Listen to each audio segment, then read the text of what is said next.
Ngayong araw ay pupunta kami ng Sitio Dakil, pero bago ang lahat ay i-enjoy muna namin itong napaka-fresh na buko na kinawit ni tatay.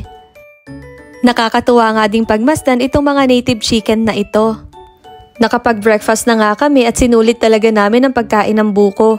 Ngayon naman ay maglalakad na kami papunta ng Dakil para makapasyal at makaligo sa ilog. Sinusulit talaga namin ang bawat araw dito sa probinsya. Napaka-fresh kasi ng hangin at ang ganda ng panahon.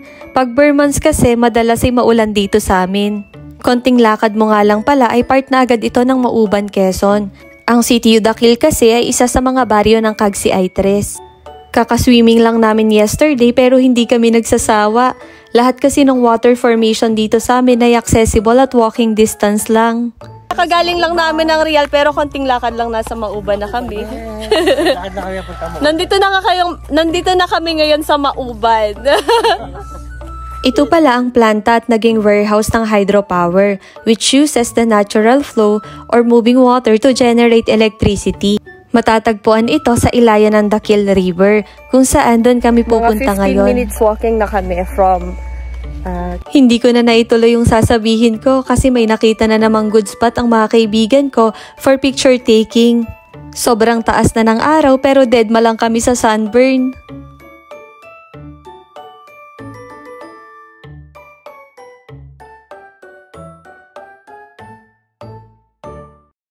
Enjoy na naman nga kami to capture this moment. Post nga sila ng post, akala talaga nila ay picture. Pero sinabi ko na video kaya gumalaw-galaw din sila. Sinabi ko nga na i-screenshot ko na lang sa video yung mga photos namin. Kaya sige lang, mag-smile lang sila.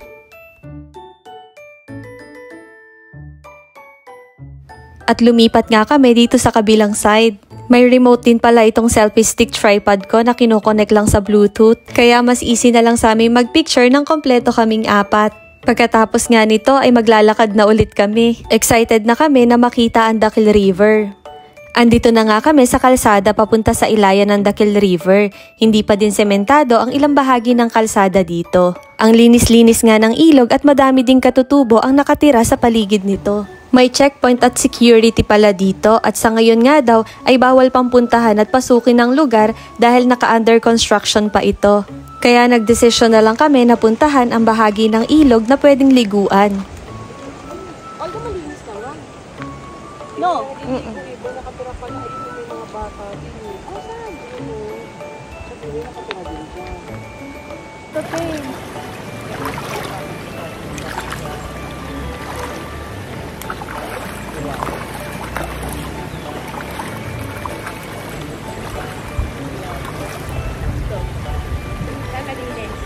Malalim yan dito, mababaw lang. Ang kalmado din ng ilog at gustong-gusto ko ang huni ng mga ibon. Napakalinaw din ng tubig. Iba talaga yung nagagawa ng nature na creation ni God. Nakaka-relax at ang sarap sa pakiramdam. Ngayon nga ay magpapatuloy na kami maglakad sa gilid nitong ilog. Sa bandang baba kasi ang lugar kung saan mas magandang maligo. Sabi ko nga ay mag-ingat sila at baka madula sila. Hindi kasi marunong lumangoy sa malalim na part si Ate Beth at Ate Jane. Ako na lang din yung nasa unahan since mas kabisado ko yung area.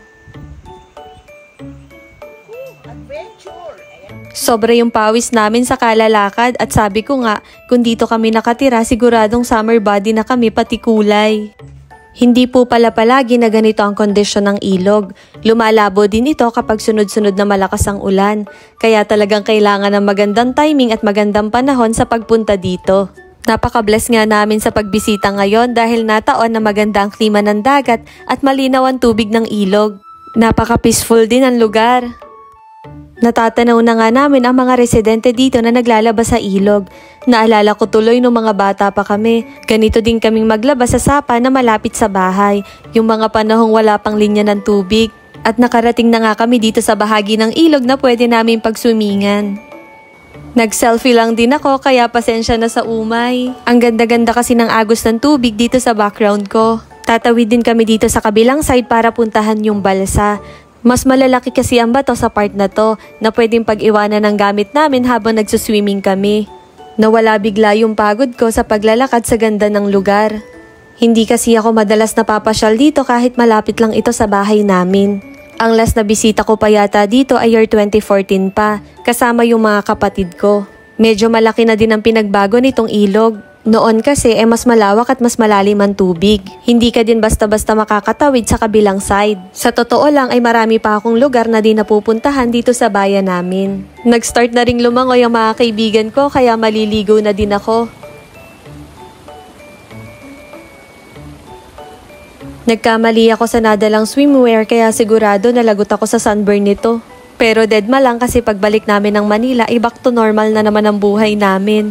Panay usok at ingay na naman ang mga sasakyan. May nakita nga akong lubid doon at parang gusto kong puntahan. Gusto ko ding bumitin doon kasama ng mga bata. Enjoy na enjoy din sila sa paliligo at bigla ko tuloy naalala yung childhood moments ko. Sayang nga lang at wala yung mga kapatid ko at husband ko.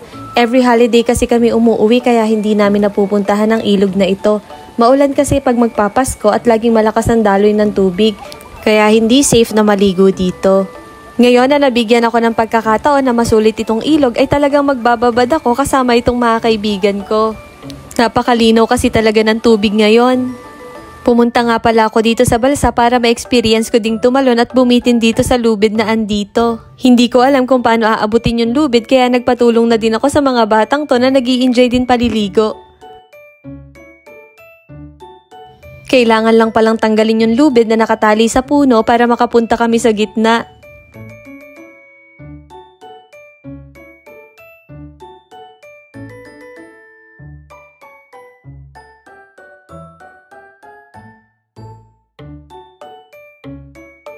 At ito na nga, turn ko na nga na bumitin-bitin. Kaya lang ay hindi steady yung balsa kaya every time na nagmumove ako ay gumagalaw din yung balsa kaya di ako makabuelo.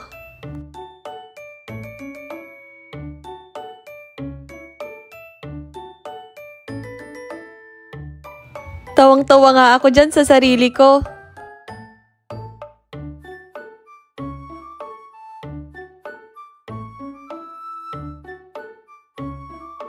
At sa wakas ay nakatalon din.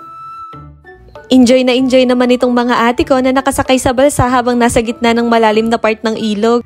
Akala mo talaga marunong silang lumangoy. Sa pinsan pala namin na nakatira dito itong balsa, hindi na kami nakapagpaalam kaya shoutout na lang po, ginamit na namin itong balsa nyo. 4 na oras na nga kaming naliligo dito sa ilog pero ayaw pa din naming umuwi. Naisip nga namin sana pala nagdala kami ng kaldero na may kanin at ulam para habang naglalangoy kami ay dito na din kami kakain. Ang galing ng bumitin-bitin ng mga batang to, naiinggit nga ako kaya lang naisip ko, kawawa yung sanga ng puno sa bigat ko. Kaya dito na lang ako sa isang tabi at magse-selfie at magpapakit sa camera kahit di naman talaga ako maganda. Mukhang inantok na nga din si Matthew kaya nahiga na din dito sa balsa. Nainggit ako kaya nahiga na din ako dito sa balsa. Medyo nilalamig na din kasi ako.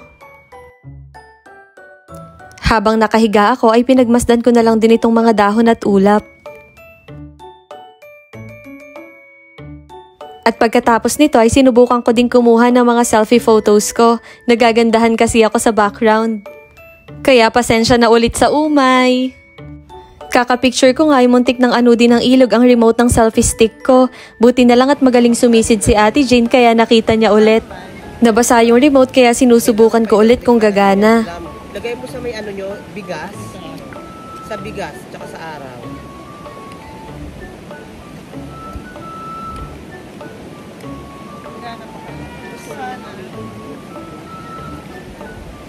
Success, gumana na ulit. Di ko expected na gagana pa to. Kaya tuloy ang umay. Ngayon nga ipabalik na kami sa bahay. Nakaramdam na kasi kami ng gutom. 3:00 na din ng hapon ngayon. Sobrang sulit ng pagbababad namin pero sigurado sa mga oras na to, nagtataka na si nanay kasi simula umalis kami kaninang umaga ay di pa kami nanananghali. Ang ganda din talaga ng view dito, very futuristic. Parang nai-imagine ko na merong cafe dito habang ini-enjoy mo ang paghigop ng mainit na kape. Habang nakatingin ka sa magandang view at hampas ng alon sa tabing dagat. Maganda ding magkaroon ng resto dito sa gilid ng dagat. Kung ano-anong nai-imagine ko, gutom lang to. Hindi pa kasi kami kumakain ng lunch. Habang naglalakad nga ay gustong gusto kong kinakapture itong lugar. Hindi ko kasi alam kung kailan na naman ako makakauwi dito or kung makauwi man lagi na lang umuulan kaya di din ako masyado nakakalabas ng bahay. At dahil gutom na nga kami ay nag-request ako kay tatay nitong tubo ng niyog. Taman-tama na nataon din na may nagkokopra kaya nakahingi kami nitong tubo ng niyog sa kapatid ni tatay. Napaka-bless ko nga sa mga magulang ko dahil sobrang simple nila at napaka-mapagmahal. Sobrang sipag din itong tatay ko at selfless talaga kaya proud na proud ako sa kanila. Sobrang supportive din nila at maasikaso sa mga bisita namin. Isa pala itong pagkokopra sa mga pangunahing hanap buhay ng mga magulang ko. Dito na talaga si tatay nanirahan simula nang bumuo sila ng pamilya ni nanay. Sarap na sarap nga ang mga kaibigan ko sa tubo ng niyog. Bukod sa buko ay isa din ito sa mga hinahanap-hanap nila tuwing pumapasyal dito sa probinsya namin. Nag-request nga sila kay tatay at kung pwede ay magdadala daw sila nito paluwas ng Manila. Libang na libang nga sila habang kumakain. Sa tubo pa lang ng niyog ay nabusog na agad kami. Sorry po. Maso, kakamay mo daw. Last na lang po. Tama na. Naluwa ko tuloy bigla, bulok pala. Kaya humingi ulit ako ng bago kay tatay. Sarap na sarap din talaga ako dito. Ito kasi yung mga pagkain na hindi mo basta-basta mabibili sa Manila.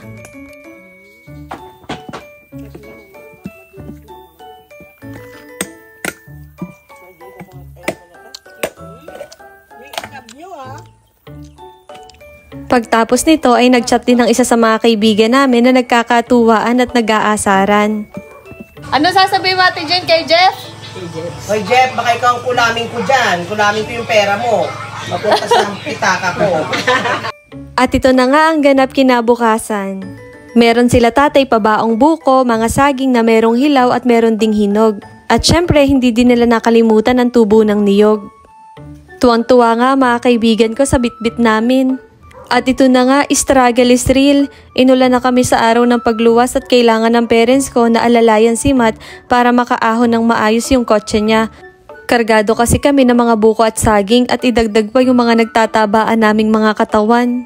Kinailangan namin bumaba para makaahon siyang mabuti at thank God kasi naidaos niya ang pag-akyat. Nagbawas din kami ng ilang mga kalakal tsaka na lang ulit binalik nung nakaahon na. Bumaba na naman nga kami dito sa rough road kasi sumasayad talaga yung ilalim. Ang bibigat kasi namin. Bas, lakad talaga. Lakad na? Kasi maganda yung ganito. Lakad. Nauna na kasi yung isa na hindi kami kaya. Kumain kasi kami ng madami. Kaya yan, di kami na. Mataba kami umakyat, nag-times 3 pa. Kumain ka kayo kasi maraming sopas eh. Tsaka pansit. Pansit, tsaka isa pa yung suma. Nga, walang kanin. Naku mo, iniiwan na tayo ni Matt. Ayan o, tingnan mo. Ang saya-saya nga namin at dagdag na naman ito sa collection ng adventure namin. Kasi mo yung nakalay mo na naka-ano na tayo. Nakababa na.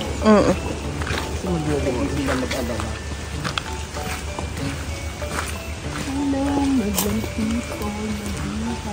Ate, magpalit ka ng damit. May extra ka pang damit sa sasakyan?